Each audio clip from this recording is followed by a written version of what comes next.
In this video, we're going to discuss several survival strategies in System Shock Remake that I learned from initial playthroughs. If you haven't played it yet, no worries, we'll only be featuring the medical ward to avoid any mid-game visual spoilers. But before we begin, it's worth noting that you can change the color of the UI if you're not okay with the default.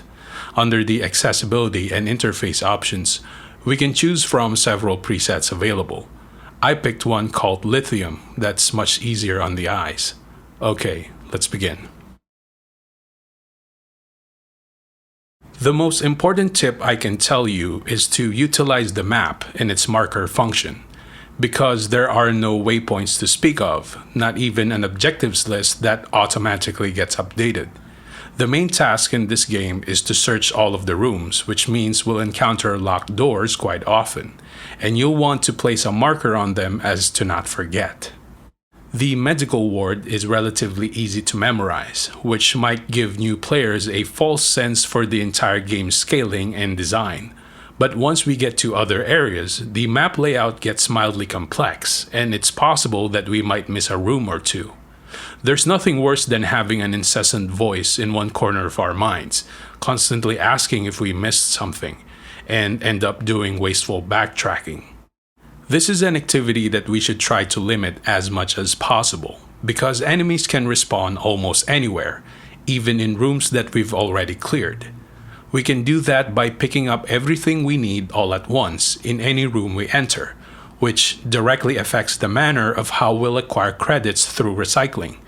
Should we do it directly by bringing items in every time our inventory gets full, or do we vaporize it first? Anything we pick up that has a credit value, like this PDA, is halved when scrapped, which initially might make direct conversion seem better. But in my opinion, the latter option is more preferable because direct recycling is a very tedious process that would easily take up half of our total playtime. Even if we manage to save up hundreds of credits, the items for sale in vending machines are finite and do not replenish, so we'll be stuck with all these coins that can't be spent. And since enemies can pop up at any time, we'd end up burning through our reserves we bought in the first place, which is something we should always be mindful of. Most exhaustible items are semi-scarce, but there are a couple of ways to manage our supplies. First is by engaging enemies who attack in close range, like humanoid mutants and servbots, with a melee weapon to conserve ammo. In order to land blows without getting hit back, we'll want to wind up for a powerful swing at a safe distance, and release it just outside of the enemy's attack range. If done correctly, the blow should land and would give us time to back away for another one. If they start off running at us, just hit them with a fast attack, and that should stun them long enough for us to do the trick again. This is a highly effective move that's way better than just tanking the damage. As for enemies that attack from a distance, the weapon of choice simply depends on their composition.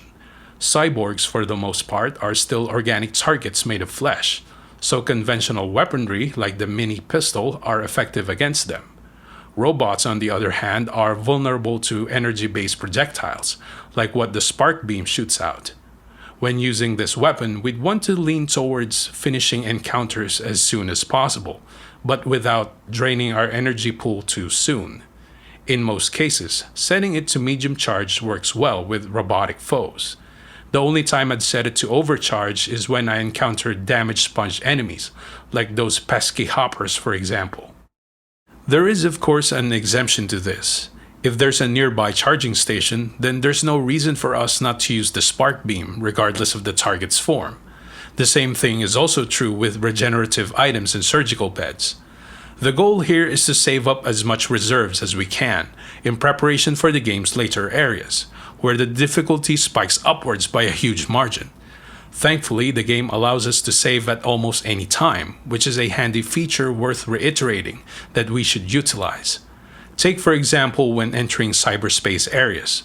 When the hacker fails at his attempt, he will get severely damaged, so being able to reload the moment prior to his first try is a huge help. As for the cyberspace sections itself, Strafing side to side and orbiting enemies work really well in avoiding most enemy fire. The only time it fails is if we're surrounded by a large number of hostiles.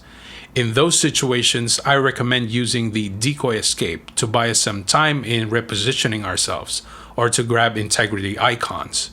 These segments of the game also get more challenging the farther we progress, so make sure to save.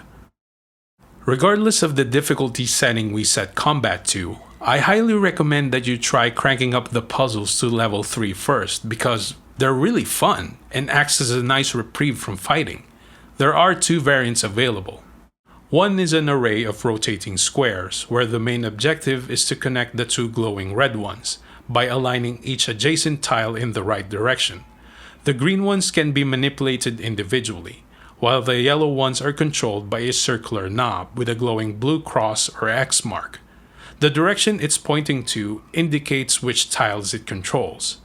A challenging part with this kind of puzzle is when we encounter a controller that simultaneously affects 2 of them that we need, which would align one correctly but not the other.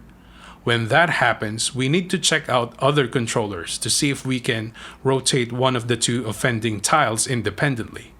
If there's none to be found, it means we're in the wrong path and need to try another. And also, this is something I learned the hard way, is that the knobs can act as a pass-through depending on the direction indicated by the barely visible notches. As for the other type of puzzles, there's really not much to say about it other than to try them out and see what you'd get first. The only relevant information that we should keep in mind is the power rating of the male connectors, represented by 1 or 2 glowing squares. This is our base power level, and depending on where they pass through, will determine how much it gets multiplied by. In our example here, the jack has a power value of 1, which gets doubled when it passes through this fork. The puzzle's power requirement is indicated by this glowing bracket, and as you can see, we've come up a bit short, so I just swapped out some of the cables and that did the job. In my experience, there's no puzzle in this game that's too challenging if we apply a bit of trial and error, so give it a shot first. And finally, as mentioned earlier, there are no objectives list in this game. Instead, what we have are notes from survivors scattered around Talos 1. You'll want to pay attention to what they were doing because their objectives line up with what our character is supposed to do. Just write them down on your phone so that we're exploring the station with a purpose in mind and not be perplexed by the function of any crucial item we pick up along the way, or worse, accidentally press a button that would trigger a game over. Hopefully, these should be enough to help you get through this relatively challenging game, and if you have any questions or have something you'd like to share, the comment section is always open. Good luck!